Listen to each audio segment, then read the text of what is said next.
दोस्तों, आप सुन रहे हैं चैनल छोटी सी बात वंदना के साथ। आज की कहानी है पति का धर्म। तो चलिए कहानी शुरू करते हैं। माँ, मैं ये क्या सुन रहा हूँ? अब थोड़ा एडजस्ट तो करना ही पड़ेगा आपको। वैसे भी जानवी अपना घर, अपने मम्मी पापा को छोड़कर आई है। थोड़ा समय तो लगेगा ही नए घर में। और फिर आप सास हैं उसकी, आप नहीं समझेंगी तो कौन समझेगा? पापा समझाइए ना माँ को कि एडजस्ट कर ले।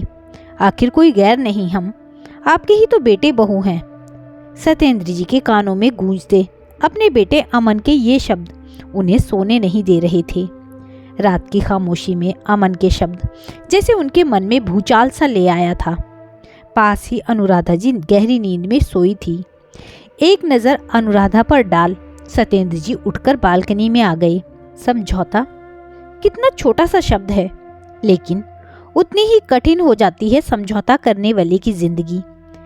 एक बार जिसने समझौता कर लिया, क्यों हर बार उसी से समझौता करने की उम्मीद की जाती है? पहले माँ, फिर भाई और अब बेटा। सबकी उम्मीद सिर्फ अनुराधा से ही रही कि वो समझौता करे। लेकिन क्या किसी ने अनुराधा के लिए समझौता किया? दिमाग में बार बार उठते इन प्रश्नों से सत्येंद्र जी का मन उन्हें अतीत की गहराई में ले गया। नई बहू आ गई का शोर मचा था।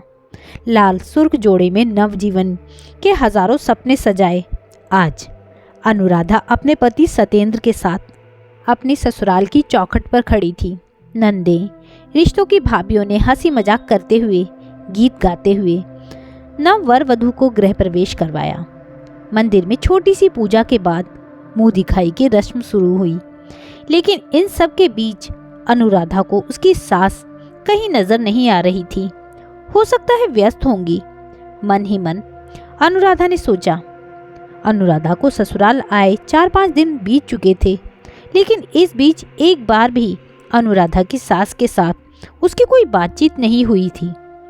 दिन के 1-2 बार वो कमरे में आती और 2 मिनट रुककर चली जाती।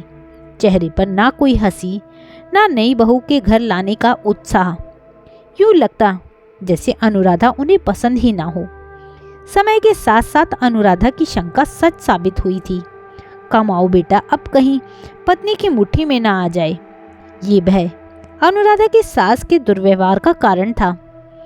देखो अनुराधा, मेरी माँ ने बहुत कष्टों को सहकर हम दोनों भाइयों को पाला है। मैं नहीं चाहता इस उम्र में उन्हें कोई दुख या परेशानी हो। इसलिए मैं तुमसे कह रहा हूँ कि समझौता कर लो और जैसे माँ कहे वैसे ही करो।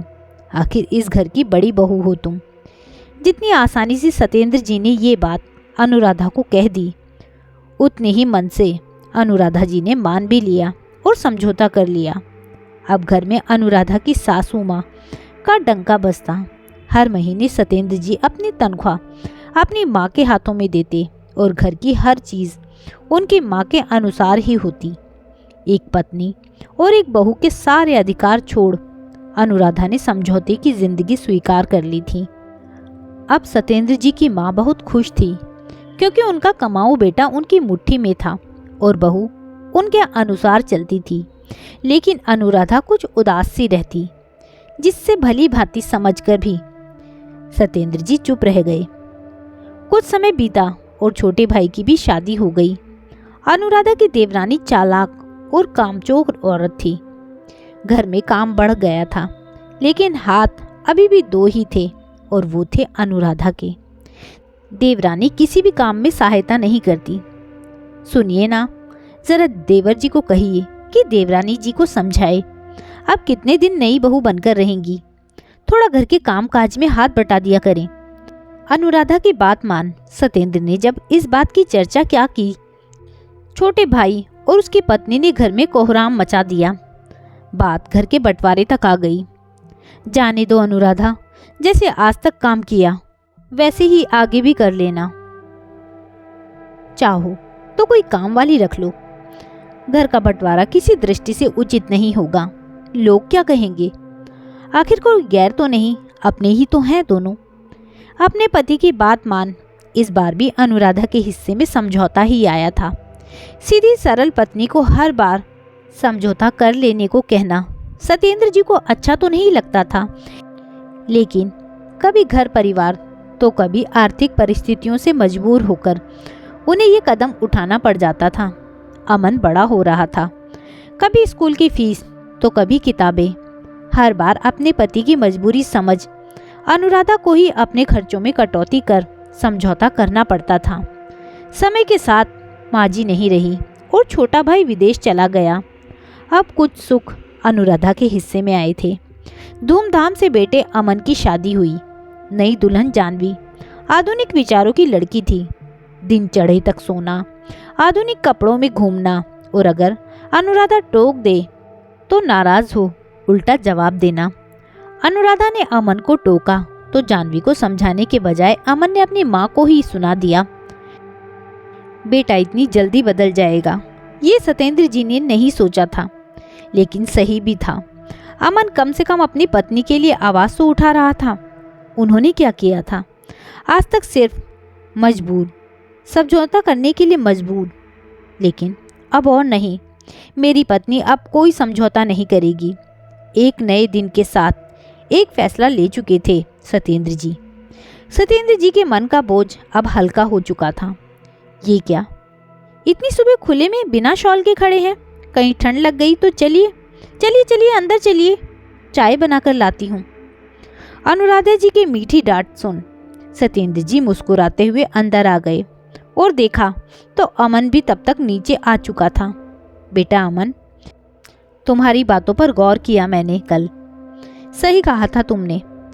जानवी बहू है हमारी, थोड़ा समय तो देना ही चाहिए एडजस्ट करने के लिए। तो ऐसा करो, जो जॉब ऑफर तुम्हें दूसरे शहर में मिल रही है वो स्वीकार कर लो और दोनों वहाँ शिफ्ट हो जाओ। लेकिन पापा, मैंने ऐसे क्या कह दिया जो आप मुझे दूसरे शहर शिफ्ट होने को कह रहे हैं? और फिर माँ को तो मैंने बचपन से ही एडजस्ट करते देखा है, कभी दादी तो कभी चाची के साथ। तो अब जानवी के साथ क्या समस्या है? अमन, जैसे तुम अपनी पत्नी का सोच रहे हो वैसे ही मैं भी अपनी पत्नी का सोच रहा हूँ। मानता हूँ देर हो गई मुझसे, तुम्हारी दादी और चाची के लिए मैंने ही मजबूर किया था तुम्हारी माँ को, लेकिन अब और नहीं, मेरी पत्नी अब कोई समझौता नहीं करेगी। उम्र के इस पड़ाव पर अब मेरी पत्नी स्वाभिमान के साथ रहेगी, ना ही कोई समझौता करेगी। अपने पापा की दो टूक बात सुन अमन चुप रह गया। वहीं रसोई में बाप बेटे की बातें सुन अनुराधा की आंखों में खुशी के आंसू छलक आए। सही मायने में सत्येंद्र जी ने पति का धर्म निभाया था, और सही भी है। एक पत्नी ही, एक माँ और एक बेटी ही हमेशा समझौता करे। तो दोस्तों, कहानी के बारे में आपकी क्या राय है? मुझे कमेंट करके ज़रूर बताइएगा। यदि कहानी अच्छी लगी हो तो कहानी को लाइक शेयर ज़रूर कीजिएगा। साथ ही मेरे चैनल पर अगर नए हैं तो चैनल को सब्सक्राइब करना ना भूलिएगा। कहानी सुनने के लिए बहुत बहुत धन्यवाद।